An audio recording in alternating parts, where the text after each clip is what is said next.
It's Phil X, and you're watching Guitar Tales with Dave Cohen.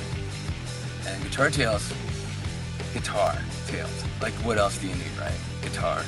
We're geeks, nerds, gear, inspirations, positive vibes. Look out.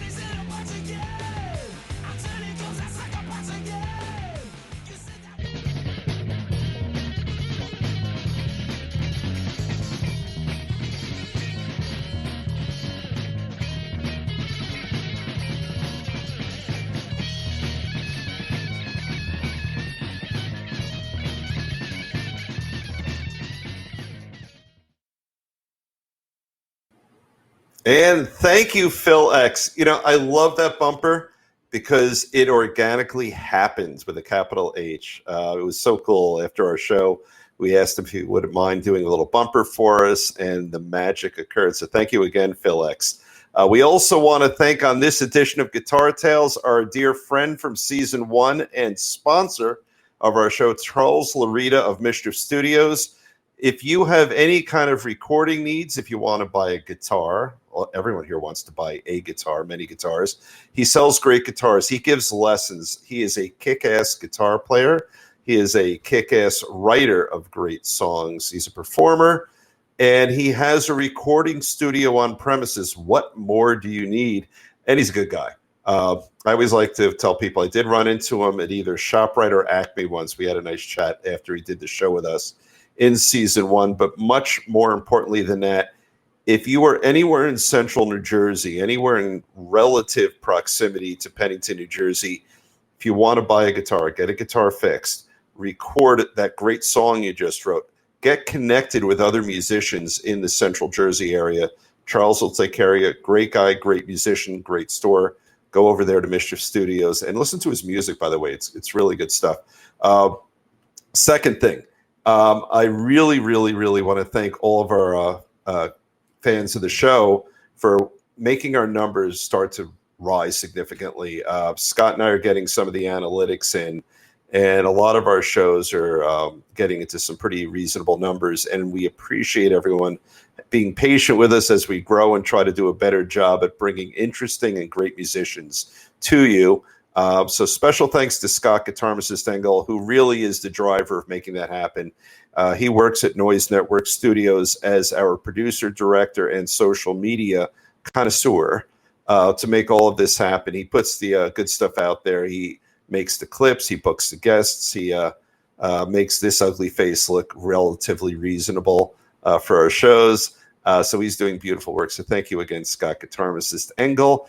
And most importantly for tonight, we have, I think, our second-time guest, the amazing Moriah Formica, who was with us, I think, in 2020 when she was at the beginning stages of being a rising star, getting millions upon millions of hits on YouTube and other forms of social media, where the country and, in fact, the world was beginning to discover her talent.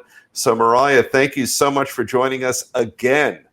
Oh my gosh, thanks so much for having me again. Oh, we're thrilled. We're so thrilled. And I got to tell you, you know, oh my God, it's almost 3 years ago. I said 2 years ago. It's almost 3 years ago we had you on. And the really short version of that story is Scott and I were having a conversation. And we said, did you see this young woman performing Heart? And we're like, oh my God, millions of hits. And Scott said, let's try to get her on the show. I said, there's no way you're going to get her on our show. And you were kind enough to do it. So we watched you at the very beginning of your meteoric rise. So we've been watching you ever since. Thank you guys so much for all the support. I really, really appreciate it. Well, it really is our pleasure too. And it felt really good to watch you. And we were kind of proud of ourselves because we saw your talent early on, and so much has happened since then. And that's why we reached out to you, because I think there's a story to tell of what's happened to you from those early days. I guess the best place to start is that you're in an absolutely amazing band, Plush, right now. Thank you. Oh, absolutely. So before we get into 2023, I would like, if you don't mind, to go back and talk a little bit about the amazing 2022 that was your life.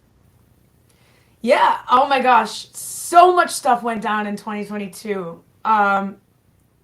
We had amazing opportunities to go out with, we went out with Slash featuring Bleh. This is always like a tongue twister for me. Myles Kennedy and the Conspirators. I love, I have a Isn't cheat that hard? sheet right here. I have a cheat You sheet do. because I would have screwed that up too. Myles Kennedy and the Conspirators.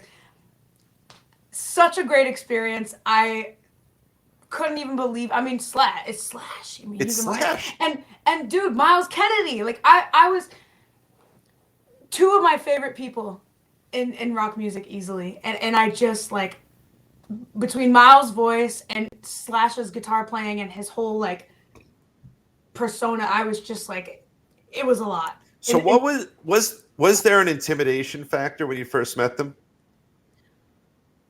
Honestly, I'm gonna be honest, not really, because they are so humble. Like they make it feel like you're not talking to Slash or you're not talking Right. to Myles Kennedy. You're talking to, you know, Rock dudes.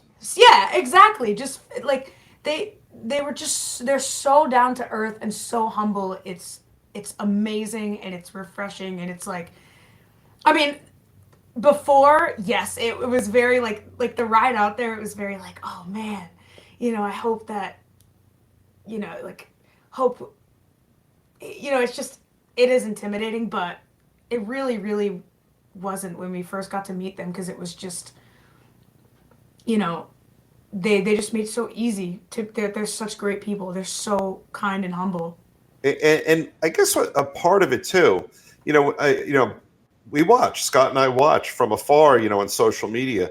And by the time you were with them, you had already started earning a name for yourself. But I think what's more important, at least from from the outside perspective, is that you were out there getting dirt under your fingernails as a performer live constantly. So by the time you met them, you're someone who understood that life of being out there performing in front of people, because you've been doing it for a while at that point, right? Yeah, I've been performing since I started doing like little gigs and stuff when I was Right, right. um like 11, because it was just when I really wanted to do it. And you know my parents are so encouraging, which I'm so grateful for. And What was what was the album you learned by the time you were like 5 or 6 years old? I remember this from our first interview. Was it oh my Aerosmith? gosh, it was oh, what was it? I Not think it Toys in was the Attic. Was it it was Toys in the I think it was Toys in the Attic. I think so. There were so many albums that every single album I would put in. Aerosmith was playing all day, every day in my room. Me just sitting there fiddling with my guitar, trying to figure out, you know, where does this It's go and what's amazing. there, and And then you're out yes, performing at a young age at 11. So, even you're 22 now, I think. yeah, So you're whatever, 21 or 22 by the time you meet Slash. But you've been performing at that point literally for a decade. So the two of you and Myles Kennedy, I guess once you're chatting with them, you can speak their language and you have shared experiences with them. yeah. It's really. It is really. It does something to feel like you're. It's a good way to connect. Honestly, it's a Yeah. great way to connect. And it gives you a lot to talk about. And it gives you a lot to learn too. I Hearing would. from them, so much. It's like you just want to be sponges when you're in the presence of greatness like Yeah, that, no, it really is true. And one thing I want to go back to something you said before.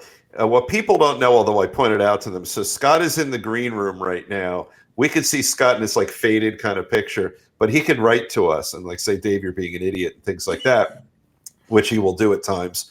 But what he wrote, which I didn't think about, because you're so young, I don't think of the fact that when you were that young, that we didn't. YouTube might have existed, but not the way it does now. When you're figuring out Toys in the Attic, and then we'll come back to the present. When you're figuring out Toys in the Attic, you're not watching, a YouTube video to learn it. You're probably playing a cassette or playing vinyl at that point, or a CD, I guess. But but you're not Yeah. watching a tutorial video, right? Yeah, no, it was all CDs, and what it was is I used to put because I loved, my brothers and I, we always had gaming consoles of some sort, and we had a Okay. PlayStation 2, and I would, you could put CDs in there, so I would always take my CDs and put it in the PlayStation 2, All right. Yeah. so it could play through the TV, and then I would set up like a tiny little whatever, amp I had at the time, Right. and I would just kind of sit there and listen and just find, I'm like, oh, that sounds like that, or that's, you know what I mean, like it was sort of like that. And then my parents got me one time for, I think it was for Christmas, something like that, one of the big holidays, or my Right. birthday Right. or something, but it was a gift President's Day. of perfect, exactly. Yeah. But it was a gift of all these different CDs, Okay. well, DVDs, but it was like a lot of it was audio. Okay. There were some with DVDs, some with like audio or whatever, but it's a package of, learning all the different,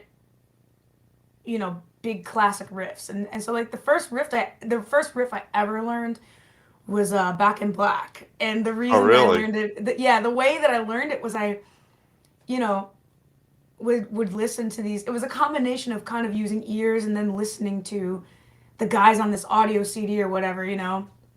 Telling you Um, what to do. yeah, exactly. And Right. being like, well, this is the strings, and if there was terminology that I didn't know, like which was a lot, Right. I would just kind of be like, all right, I think it's this, but then, I mean, just a lot of time, I guess, just spending a lot of time with my instrument. It But to just, put all of this in but perspective, you're not doing this as a 16-year-old. Are you even 10 yet when you're doing this? no, I wasn't actually. That's I think I amazing. was like, yeah, What are you, like 6 or 5? yeah, like yeah, like 6 or 7, I think. It just, I mean, that's like a Mozart level. Like you hear about No, oh Mozart, my gosh, doing it's this. so, Yeah, but yeah. no, it's definitely something that I'm very grateful to, to have as an outlet, because it Oh, ended up yeah. being the biggest outlet for me when Right, I was and growing up. So it's your life and your career now, which is amazing. yeah, So you have this rich background and an innate talent, but a lot of us might have an innate talent, but not everyone cultivates it and does the work. You did the yeah, work. So when you're in early 2022, I see from my cheat sheet, we're talking about a year ago, February of 2022.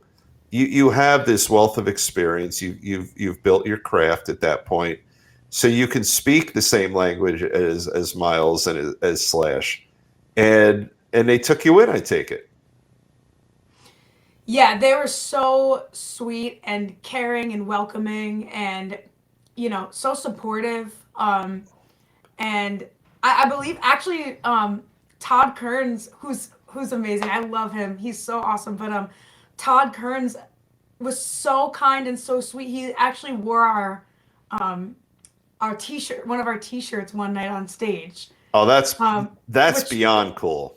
beyond cool, right? I Yeah. thought it was, and it's just so like, they're so supportive, just really awesome guys, and they're so sweet, and it was really amazing to tour with them, honestly. That is, and that's not the only thing you did. So then you're playing at festivals. What is the Welcome to Rockville? Oh, welcome to Rockville. Yeah, that was in Daytona Beach, at the Speedway, actually, and it's a huge rock festival. There's so many people there. I think, I'm trying to think who was there that time. There, I mean, so many people. It's like it's huge, so huge that it's hard to remember everybody that was on there. But Wow. it's such a fun. It was a lot of fun. It was really hot though, but it was a lot of fun. I couldn't believe the crowds there. They were just so happy to be there, and That's just amazing. And then this is, to me, this is interesting. So I think you're in your family's based in either Albany or Buffalo, I think. Albany, yeah. Albany. So, you're still young. I mean, now you're still young, but you go from, I would imagine, and you could jump in and tell me if I'm wrong. You're playing some local gigs when you're really young, but now that this becomes a different animal. You're going from, or maybe you'll go with your family and drive X number of miles to play a venue somewhere, an hour from Albany or something. But when you're on the road, are you living the life where you're on a tour bus and then sleeping on a tour bus, or what is that life like? Because that's got to be new to you at that point, right? Yeah, it was definitely, it wasn't it definitely isn't like a, tour bus. Like we don't have a bus. We don't have Okay. yeah, we don't have a bus. We don't have, I mean, we've toured in, at the closest that we've toured in, to a bus, I guess would be, we got an RV All for right. this last tour actually. Was it, so it was nice. Honestly, it was just nice to have like a place to sleep, I guess. Right. That's the only thing that is, otherwise it's kind of like, look, you gotta make it work with what you have. But with this last previous tour that we did with Alice in Chains at Breaking Benjamin and Bush, we had just like a 15 passenger van with a trail, with like a U-Haul trailer on the back. Wow. Um, So yeah, that's good. yeah, That's that's how character building, right? exactly, and Yeah. it honestly, I mean, it builds up, resistance, and it's, yeah, I mean, you get sick of it, your neck hurts, your muscles hurt, like whatever you're doing, because it's like, oh, that van, I got like a thing Right. in my neck or whatever. But Now, who honestly, it's drives?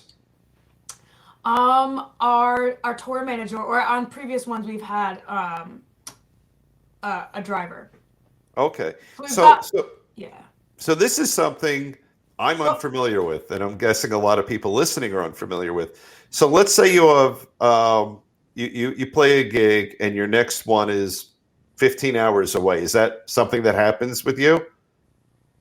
yeah, Like, all right, yeah, so that's so let's talk about that, the 15 hours that you're, so who would be with you? Give me any random trip. Who would be with you in it? It would be the band, obviously, and who else is with you in the yeah, it would be in the the band, and then our like crew, which is techs. We have a drum tech, right. Joey, he's awesome. And then we have, sometimes we've had guitar techs for some of the tours. We've had, we'll have like just a drum tech and a guitar tech, and that's it. That's all we have for crew, really. Right. Um, Okay.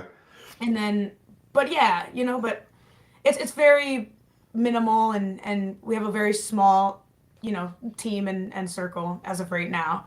But it's good. It's good, and it's, when you all love each other and you're all That's a family, it really isn't like, you can be in a van for however many hours, and that's like, obviously it's not comfortable, but at least you're with people that you love and that you're comfortable with, and you like, and you have good times with, and you know what I mean. So I do. I that's mean, yeah, love is the word. I mean, that 100%. yeah. I mean, then everything else will fall into place. And I would Right. imagine when, so it's, like hour 9 and you're just sort of sitting back and you're playing your phone a little bit, right? I mean, well, when we think of what Hollywood does with that, Hollywood would have you breaking into song, like, I mean, is someone, like, do you pull out your acoustic guitar and start playing tunes when you're driving? Do you just sleep? I'm trying to get a sense of what that life is like. I mean, some of the, like, okay, I'm trying to think. I think for the most part, Ashley and Faith Okay. are like up in the, they're up in the front, making like, they're laughing all the whole time, like doing, like with like periodic naps in between, I guess, Is she and playing they're drums making on the like, dash? they're no, but Yeah. they're making like, they're just making puns. Ashley is literally the funniest person I've ever met in my life. Like, I've she's seen the hilarious. video. The And two of you could start a whole comedy thing together. she Yeah. she's so funny, and we have a blast. I mean, she is just the life of the party. And so her and Faith will be up in the front, kind of, you know, doing their thing, laughing, you know, making memes, whatever they're doing. And then, you Hey, know, wait, I'm going to cut you off. Scott likes when yeah, I do this. Wait, Scott, if you could put the picture back up. Why don't you introduce the band for us? yeah. Well, So Scott, I know who's in it, but I'd like to do it.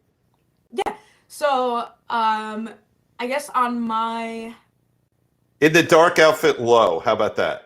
okay, so the dark outfit low, that's Bella Perron, that's our lead guitar player. And then next to me, directly next to me on the other side is Ashley in that fire jumpsuit. And then right next to Ashley, kneeled down is Faith, who's our drummer. Ashley is our bass player, by the way. Excellent. Yeah. And Ashley she's the one, I've Supa seen the and Faith videos. Powell. You two crack each other up. Oh my gosh, she's so funny. She's like, I just, it's, you should honestly, like, a van ride with us might be a little bit too much for some people. Like, I'm not even gonna lie. Like, I wouldn't, you know, like, people, it might be a little too much. That's how much fun we See, have. you know what I like about it? So first of all, you got to drink to that. You know, let's drink Yeah. to. Cheers. Yeah. Now, what are you drinking, by the way, right now? I am drinking a whiskey sour. Very nice. The wimpy old guy is drinking red wine, and wimpier Scott is drinking like Can't a go wrong Coors with Light that. or a Bud Light, which is just pathetic. All right. But so am I. Yeah. I'm like, red wine, you can't go wrong with that, but Yeah, it's I'm not a as. huge Coors Light person. No, I know. We're making fun of Scott in absentia right now. He's getting mad. But he's still a vibe. Yeah, what is he doing? He's covering his can back. So the sense I get from the two of you is that you're goofballs together. Am I right? Complete like you're 12 years old together. Except with like it's an R version privately when you're off camera, but it's like a 12-year-old level of maturity, right? Yeah, I mean, it obviously, like, when times need to be serious, it's different. But if we have it our way and like we're just joking around, yeah, it's like probably 12-year-old, 13-year-old little boy humor. Like, Yeah, that's the sense I get. Yeah, yeah, it's very. I mean, but she's just so funny. So yeah, so they're in the front doing whatever they're doing. You know, Bella and I kind of tend to hang in the back of the van, kind of hang out, do whatever. I honestly am the sleeper. I sleep 24/7, any chance I get, all day, any time in the van that we spend, especially if it's a long, like, you know, the 10 hours, the 15 hours, whatever. Right. I'm asleep the whole time. As a matter of fact, I remember talking to Faith one time, and we were doing, like, impressions of each other. And we're all going around, whatever. And she's like, okay, ready? I'm going to be Moriah in the van. Oh, that's great. Like, and that was her only thing that she had to say. It was so funny because I'm just a sleeper. That's what I'm always doing in the van, really. I'm sleeping or listening to podcasts or, you know, watching YouTube or whatever. So. And you have to, you know, the interesting thing is you have to reserve your energy. Because I've seen, you know, I've watched the clips of you guys, and I was so upset when you played the PNC Arts Center.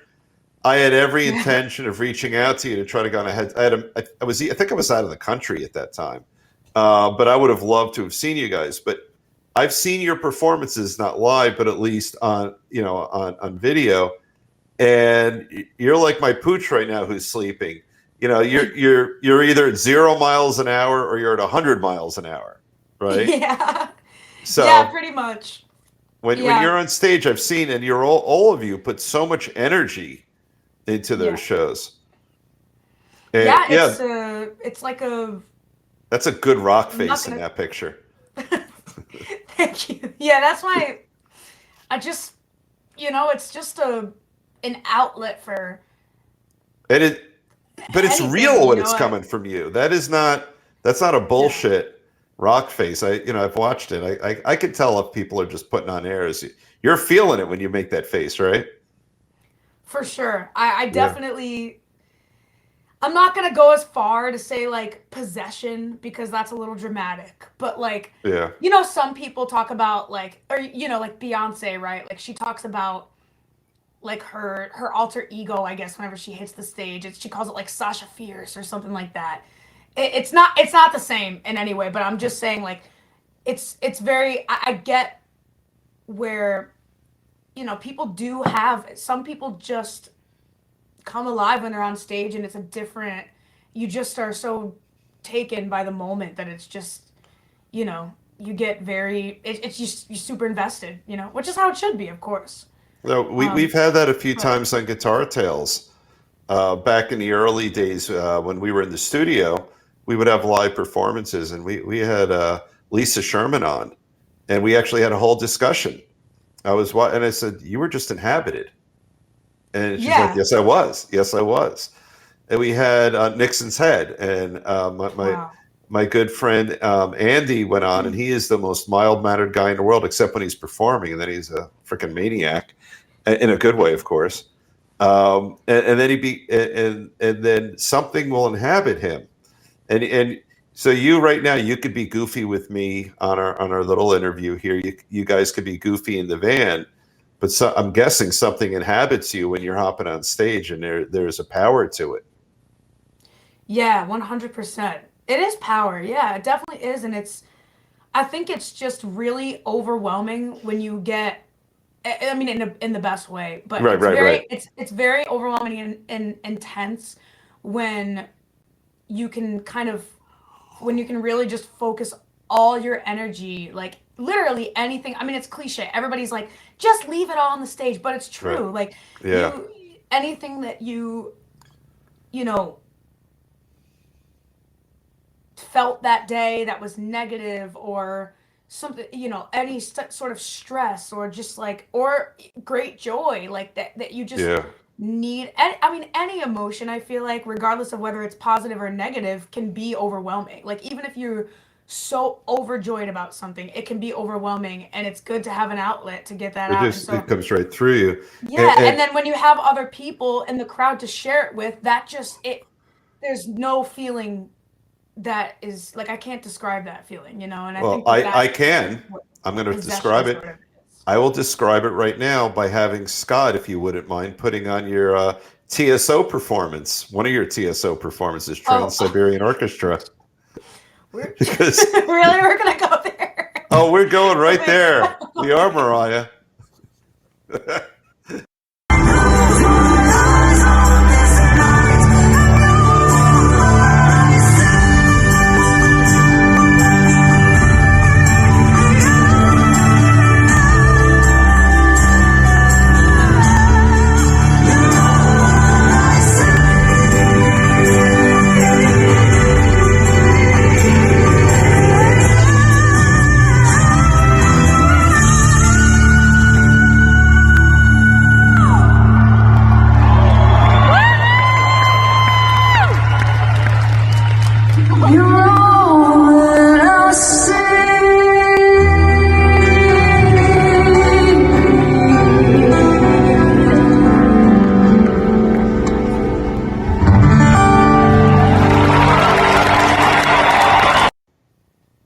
We just went right there. That is amazing. Absolutely amazing. Are you actually blushing? You. No, well, listen, when I have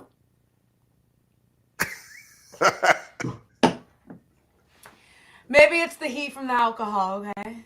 No, it's gotta be. It's gotta be that. It's gotta be that. No, I am. I get a little bit. I do. I think anybody, like, whenever they like see themselves on video or like hear themselves talk, I think it's just everybody has that feeling of like, oh my fucking gosh, turn it off. Thank you for that. Thank you for the fucking F-bomb. I'm sorry. I shouldn't. I love them because it drives Scott crazy. I'm sorry. That is it's all good. And only F-bomb. Oh, I hope there's more. I hope there's more F-bombs. But that was good. That was good. But, what's really nice is that you still have that sufficient level of humility where you kind of do a little bit of this when you're watching yourself. because I think when people, as time goes by, and this is not just a musician issue, this, I always go back to, I'm a trial lawyer, and we could talk about like people as lawyers. If someone hits me with a compliment, I'll feel a little like that, and I'll be a little awkward about it, Right. because if I accomplish something, right. if people say, "Hey, Dave, as a lawyer, you're really great at this," I'm like, I'm okay. I do my best, and that's what you're doing, and that shows I would, in my view anyway, a healthy level of humility. But unlike you, I'm permitted to say that kicks ass. You're not allowed to say that about yourself, obviously. Thank you. I But really do appreciate that. oh, absolutely. I do. I really, regardless of like any sort of like, I really do appreciate it. I really do. It's amazing. Scott and I, before we always test the equipment and everything before our guests come on. We were watching that together, and this one we won't have to bleep out. I'm like, holy shit, that's great. Thank you. But and what's interesting in the round world that we live in, another guest of ours, Joel Hoekstra, probably was playing guitar when you were singing that. So Joel's on the East Band. I was in the West one. Yeah, but it would have been so cool. But I mean, I love Angus Clark. Yeah. Too, and Al Petrelli. I mean, they're all just, everybody's so. It also is so interesting to me that they got two. I didn't know that they had two bands, like one on the East, one on the West. I mean, it's so interesting to me that they got together just two bands. Not one, but two bands. That's amazing. Yeah. Ridiculously talented, incredible musicians. Like, and it's really crazy to me. And Scott is writing. I'm looking at my screen right. He's like, I had no idea. I know I had no idea. Yeah. But it is pretty cool. So we've had two guests on our show. I guess now we know we've had two different coasts for TSO, which is kind of neat on the Guitar Tales. And we've actually now had two Academy Award winners on our show. Wow. So which is pretty cool. That's which is pretty awesome. Cool. Yeah, it's good stuff. It's good stuff. So we've got this. So you did TSO. Now, how many actual shows did you perform with them? Is that like one show? Is it multiple? We did. I think we did about 50 on that. That's what I thought. Right. Yeah, about 50 shows in 30 days. No, not 30 days. Yeah. About I mean, you could. 50 shows in 30 days, I think, because a lot of the shows are double show days. So like you have two. That makes sense. Yeah. Yeah. So about 30 days, about 50 shows. Yeah. And it's funny. I want to come back to why I with joy embarrassed you a little bit by putting that on. Is that we were talking about, you take your cat nap all day long, but then the level of intensity you're going to bring on a stage, you do have to reserve all your energy like that, Yeah, and especially as something that I learned as as a singer too is and like advice too from other singers is. You do have to conserve your energy because it not only do you have to conserve your energy because like your talking voice, obviously, right. And like don't scream, look, I'm a loud person. Like I don't know how to not be loud. And my mom is like that too, so that's probably why. But I'm just a loud person. Like if I really get into something, I'm very like, yeah, and I can't believe that, you know what I mean? Like I'm just loud, but do you get mad? Do I get mad? I'm not sensing. Do you? I do. I have a temper. Yeah, I have like what they call that, like short person syndrome or something, where it's like that's funny. They get like the really small people. They gotta make up for it with their temper or whatever. Napoleon syndrome. Napoleonic complex. That's what it is. I'm like, because it's true. I do. I don't know why, but I really do. I have a crazy temper, but interesting. On other things. No, I'm just kidding. But yeah, you do have to conserve your energy. It's because not only is it like your voice, obviously, but I have learned specifically, honestly, on the Alice in Chains tour, I did not realize how important it is to conserve your energy as a whole, like just for your body. Right. especially being a singer, because I didn't realize that stress and lack of sleep and like I knew that it can affect your voice because obviously it's a part of your body, but I had no clue like what you eat, when you eat. I mean, it all can have a huge effect on your voice. And like I was really struggling on the Alice in Chains tour, to be honest, like with my voice and just so a lot of the time I really just kind of while everybody was out doing stuff, I just stayed and slept. I just because it's really kind of scary actually when you think that like you're like, oh well, you think that something that you've always been able to do is going to be there, but it's not how it is. It's like if you're an athlete, you don't you know No, I keep get your it. body like it's like the same thing. And so I guess that's one of the biggest things I learned more recently is that it really is so important to conserve your energy as anybody, but also like especially as a singer. It's so important because if I don't get a certain amount of sleep, my voice just will be hoarse the next day. That's how it is. It's Well, crazy. you have a layer of pressure. I mean, you're a guitar player also, obviously. Um, but you know, when you wear your hat solely as a guitar player, let's say you're doing an instrumental, obviously Right. you want your fingers to be in good shape, right? Right. But your instrument is a piece of wood with metal and electronics and stuff like that. Yeah. When you're singing, your instrument is inside you. So Hmm. obviously, when you play guitar, you have some pressure on your back. You got to make sure your muscles here are good, your muscles Yeah. here are good. But the level of pressure you're going to feel to take care of yourself as a singer, I would imagine, is that on steroids, right? Yeah, I mean, I think so, honestly, because it's like you can't, you also, I mean, you should, obviously, like, anybody should, like, watching what you eat isn't just a singer thing. Like, obviously, that's a good thing that everybody should do, Right. but I mean, like, it's even more because if you, like, it goes down to things like certain things that are higher in acidity, Like, Yeah. honestly, like whiskey, you can indulge every once in a while, but whiskey is like terrible for your voice. It's like all the things that you didn't know that you had to think about. You're like, wow, this food is acidic, and this food is acidic, and this is. I mean, Right. That makes sense. chocolate's a big acidic thing, and I have acid reflux, and so a lot of the things I started noticing, like if you eat a lot of acidic foods, I mean, your voice gets hoarse from That all the makes acid sense. kind of chipping away at it, and so it's just a lot of things that like you learn a lot of self discipline too. I feel like, which I'm still trying to learn, but I got time, but yeah, it's a lot of things that you're learning and just kind of. That's why I always want to try and I'm looking for better habits and I always want to take better care of myself because it But is that important. It's so but important. what's interesting to me, and I'm watching Scott's writing us. He's a pharmacist in the day when he's not doing this and not performing in his band, or he's. Really, Oh yes. Scott that's is a farm. awesome. He's a pharmacist. That's why he goes by guitarmacist. Get it? Pharmacist. Guitarmacist. I saw Yeah, that earlier and I was like, man, that's amazing. I love it's a that cool name. Yeah, he. name. Yeah. Here's a little trivia for you. Scott and I were in a band called The Cure before The Cure existed. We just Shut up. we just came up with that name, and I don't know if Scott or I did, but we have a cassette tape that says The Cure on it from about a year before The Cure existed, and we sucked. But No, he but went. dude, that's We amazing. were horrible. He went on to become a good musician.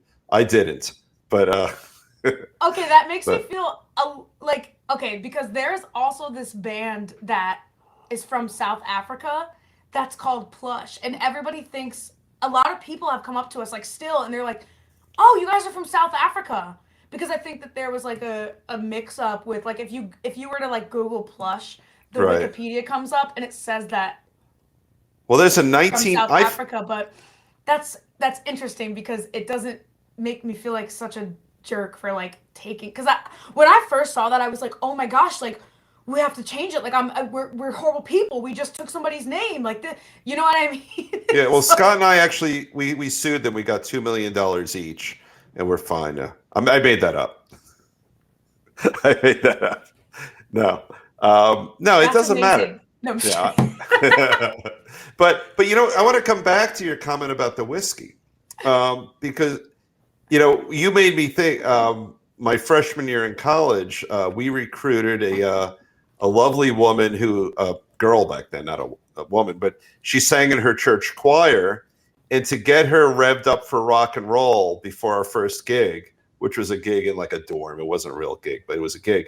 We actually made her drink whiskey to loosen up, because there is, as you balance, the rock and roll. I think the rock and roll life is different now than it was 40, 50 years ago, or what have you. For me, 35, whatever it was. But there is the rock and roll lifestyle of there being sort of a little looseness, having fun, the salty language you and I use today, right? Right. And then the trade-off that if you do everything to preserve your voice, then maybe you have a little less of the rock and roll edge that you want, which will affect your performance and your songwriting and all that. So there's probably at least a little bit of a balance. You don't want to screw up your body and your voice, obviously. Definitely. But you don't necessarily want to lead such a sort of pristine G-rated life that you're not a rock and roller, like, with my air quotes. Right.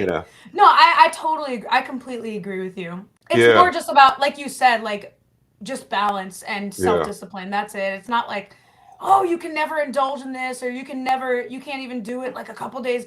But it's, it's just a matter of knowing, I guess, whenever you're like, you feel that you're a little bit more sensitive, or you feel a little bit of tension in your throat, like maybe I won't have that drink tonight because I feel that's perfect. There's tension in my throat or whatever. But I completely agree with you. You got to live a little. But and you're right. Like, you got to have that edge, and that totally is like, I mean, you don't have to, but if a lot of people who are rock and roll just are that way. I don't know. Right. I mean, I'm that way. I need that edge too. But right. Like you said, it's all about balance. Right. And then the other thing is that you're a songwriter. Yeah. So you're drawing on life experience to inform the music you write. Right. And you want to lead a good life. And I've asked many of our guests, and they've all wowed me with their answers. The folks who really have a great font of creativity. And I got my ass kicked in a question. I forgot. It wasn't Charles. It was somebody else. Where I said, the best of writing comes from places of despair and things like that. Like, no, it doesn't. And I felt like I got my ass kicked in a good way on that question. But Scott's right. It was Wolstenholme. That's right. Scott has such a good memory. That was in season 1, and I asked him that question, and he's like, "No, it's not just." And he was talking about the antennae that he put out there, and they sort of pull things in. So for you, what is your inspiration when you're writing music, lyrics, and the music part of it? I would say, I mean, for music parts, it would just be kind of whatever. I just start hearing, I just start hearing stuff in my head, I guess. Okay. Right. And then as far as like lyrics and stuff, I mean, the music and the lyrics are obviously connected, but it's for lyrics usually and lately I've actually been trying to kind of think about more, how to write things that are more positive. But honestly, it's for a lot of people, it really does. A lot of the inspiration comes from being in desperate places and positions and despair and having struggles, because it's like, I mean,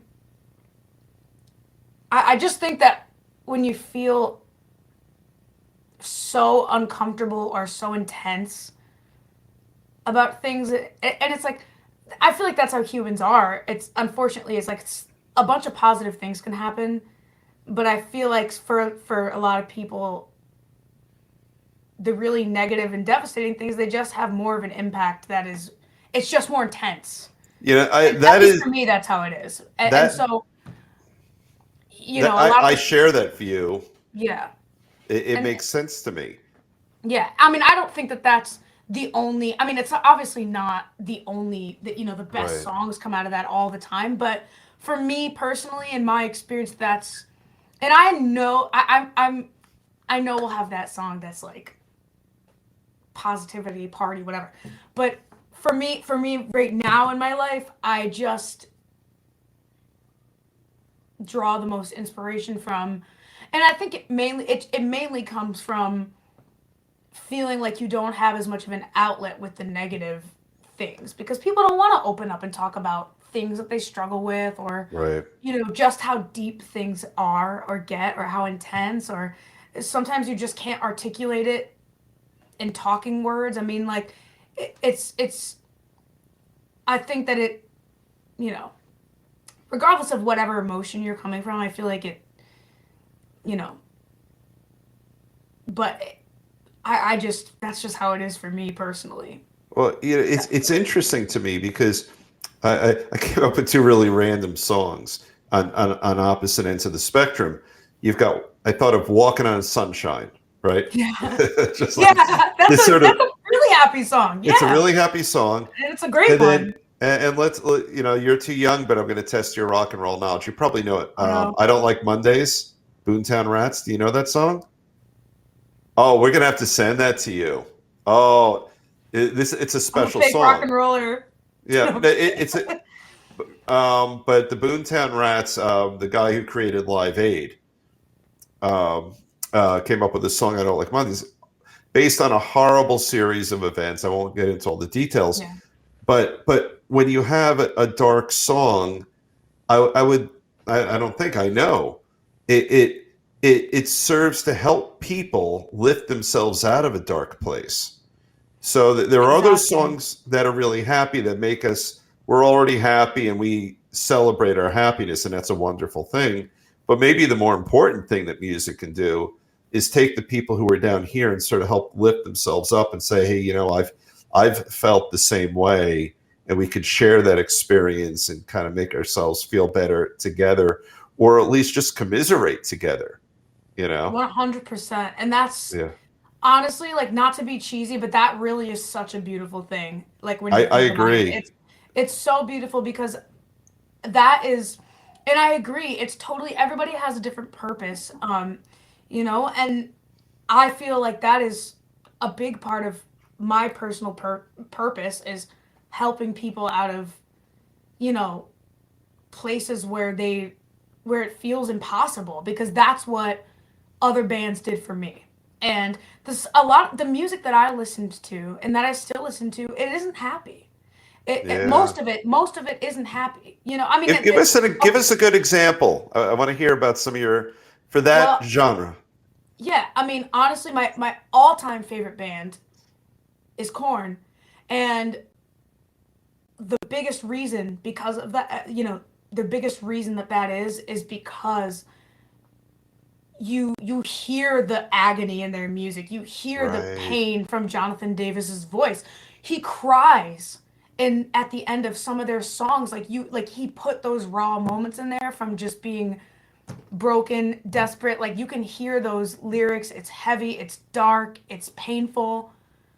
And that, when you hear that and you don't feel like I mean, for me, I'm not going to speak for anybody else, but for me, when I was, in sixth grade and really first truly started to, like, struggle badly, when I heard Korn and their lyrics, it was like, that was the outlet. And I was like, wow, these, and Evanescence, like, these people are putting into words what I can't express right now because I was 12 or I was whatever.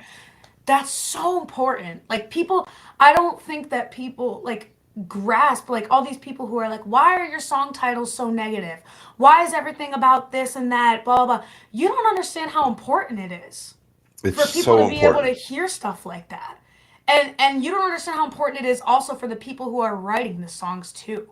Because a lot of the times when that's their only outlet, who are you to judge people's artistry? It's art. If you don't like it, go find another artist. Right. You know what I mean? I mean, you could listen to Walking on Sunshine. Exactly. But you know what? that's Yeah. a really positive song, and I Yeah. love that song as well. Me too. It's just Yeah. not my thing right now. You know what I mean? I Or think is that or there it's are not your plays, thing for a certain mood you're experiencing. When you're experiencing this mood, you want this, and right? this.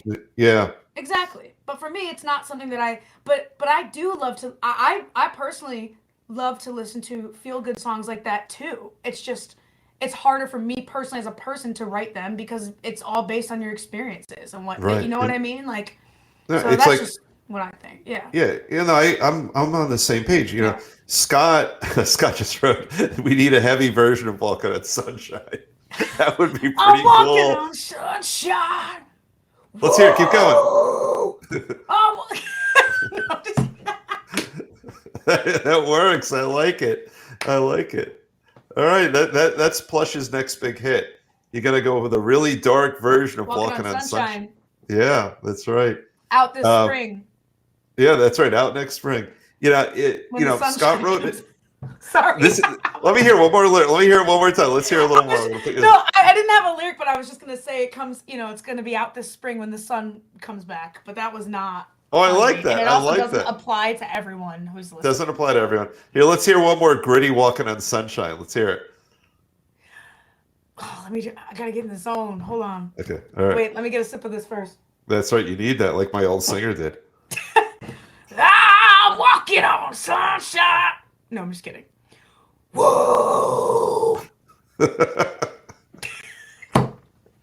Listen, I don't even know what I'm doing right now. I like it. I like it. It's good stuff.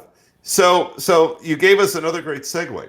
So next spring, after you release the gritty version of Walking on Sunshine, I have my cheat sheet, but I don't need it because I'm going to ask you. So let's talk about 2023. We are recording right now. It is February of 2023. Talk about what has happened this year and what great things you guys have going on in Plush for this year. Yeah, so we've got as far as things we've did this year, one of the really cool things that we've got to do so far is play. We did a show at a military base not too long ago. I mean, a few weeks ago actually, in Cherry Point, North Carolina, and that was really fun. It was really fun to go out there and hang with the Marines and play for them, and everybody just seemed really happy. To be out there with bands and hearing live music, and it was a really great time. And I really hope that we get to do that again. And it was also cool to just do that for the Marines, absolutely. For the For the troops, people who are taking care of us. Yeah. Literally, yeah, like that's the least we could do for them, right? So Yep. it was really fun to do that and to be a part of that and to just see how much fun everybody was having, and we had so much fun too. Like it was a really cool experience, and they were so hospitable and just so great to us. And I really hope that we get to go back there because it was really fun. So that was a really cool thing that we did thus far this year.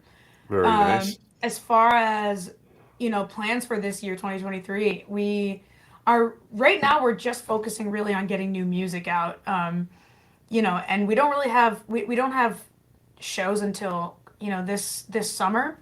Okay. But we do have a really cool. We're doing I believe it's called the Cadet Fest. Okay. But that's a really cool festival that we're doing this year that I'm really excited for, and just focusing on putting out more music too. Because like I said, it's been a hot minute, and Isn't it it'll be crazy? really nice too. Yeah. I mean, No, your song "Hate" is phenomenal. Like, thank what a you. fabulous song. And, you put your vulnerability right out there, right? I mean, Yeah, I am so broken, right? Yeah. Like you think about that lyric and no, you're not broken, but that's how you felt in that moment when you wrote it. Right. Exactly. You're not saying I'm a broken person. You're not sitting here. I'm not talking to a broken person on this interview, but in that moment, that was the emotion as you wrote it. And then when you sing it, you're feeling again that emotion. Yeah. And every person who's listening to you, who's been broken for a moment, is feeling better because they're having a comrade in arms with you. Yeah. Exactly. Exactly. It's that camaraderie. It's like it's so it really is so important that that people have, you know, a person that they, or just anything like a song or somebody who they're just like, okay, that's a person out there that gets it, or like, Yeah. because when you also when you struggle too with anything really, it's way easy, it's almost inevitable that you're gonna feel like, yeah, nobody else really gets it, or like, you know, I can't articulate exactly everything or Right. the depth of what I feel. And that is so horrible to feel that way, you know? Like it's horrible to not be able to articulate or feel like you can connect or talk about things.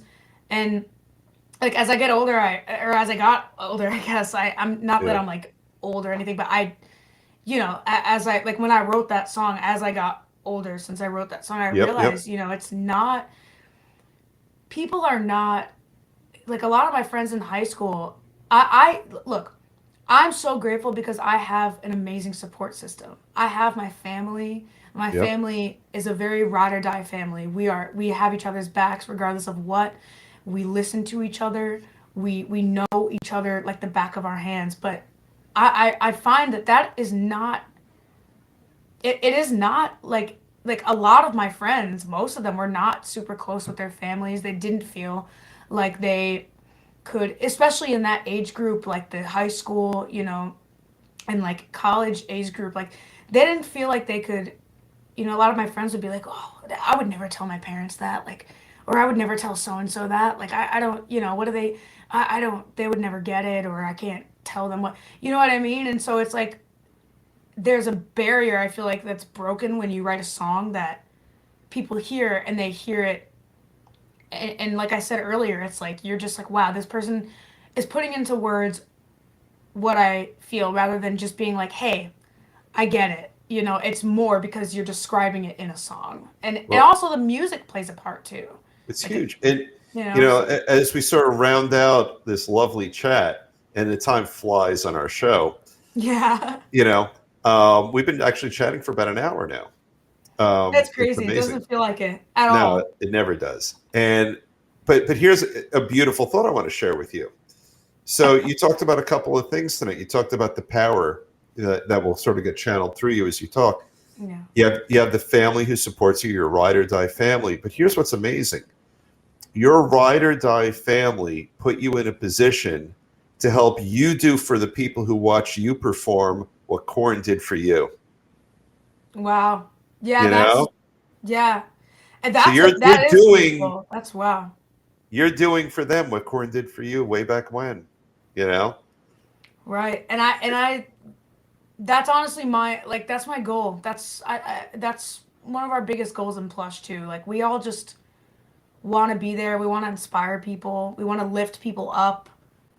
We want to, because I don't feel like there could ever be enough of that, honestly. Like I know that absolutely. some Yeah, people, get annoyed with that whole like let's lift each other up, but really it's so important, especially in this day and age. It's so important that people feel like they matter in a sense of like the grand scheme of the world and humanity. Like they people deserve to feel like there's, you know, like they matter, seriously. And I absolutely. feel like music, I mean, I know that music gives that to people. It makes you, it's, you become a part of something, especially in the rock community, you know? Absolutely. And And that's really, you have an important role because you know that when Scott and I were growing up, of the world of music, rock was probably this much. Rock's a yeah, little smaller now than it used to yeah, be, and you guys are carrying the flame in a much smaller field of rock and roll artists than there were, when Scott and yeah, I grew up. So you have an awesome responsibility because you guys are really, you're keeping rock and roll alive in a world where rock and roll doesn't have as many folks supporting it. So it's a right. great thing you're doing. Well, thank you so much. I appreciate you saying that because It's true, it's and reassuring. they're not just my words. I've read reviews of you guys. Uh, so as we round out the show, I just want to thank you so much It's been a pleasure chatting with you. Well, thank you. I know this was so much fun. We'll get you I back wish it wasn't again. over. We got to do it again. Yeah. We'll absolutely get you back. I knew you'd be fun this time because you were fun 3 years ago. Where I wrongly said it was 2 years ago, but it was probably about 3 years ago because time flies. Man, that's crazy. Absolutely. So as we round things out, it's such an old man stupid question. But where do people find Moriah, Formica, and Plush?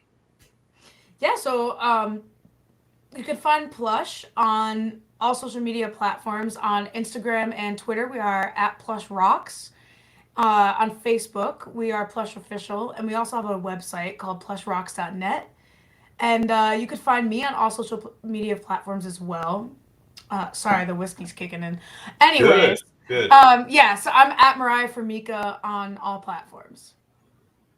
Well, see, I shouldn't take a sip before I have to talk. Well, thank you again for joining us. This is another really enjoyable edition of Guitar Tales. I want to give an extra shout out to my friend Scott, guitarist Engel, and we will see you on our next episode. An extra special thanks to Charles Larita and our great sponsor at Mischief Studios.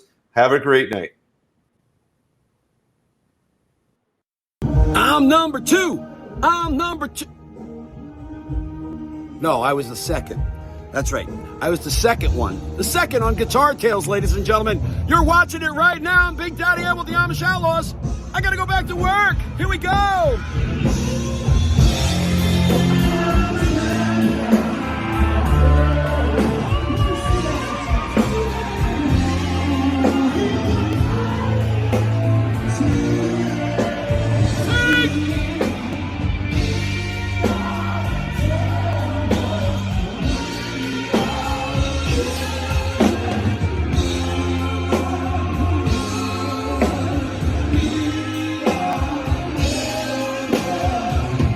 Guitar Tales, watch it! Hi, this is Dave Cohen, host of Guitar Tales, and Scott Guitar Mrs. Dangle. so we put together this show every week for you guys, or at least every other week. We want you to do two things for us, which would be good for everyone. If you could subscribe on our YouTube channel, that would be great. And share. Please share the videos around with your friends. Let them know Guitar Tales is out there. It's not just about guitar players. We have a lot to offer. thank you.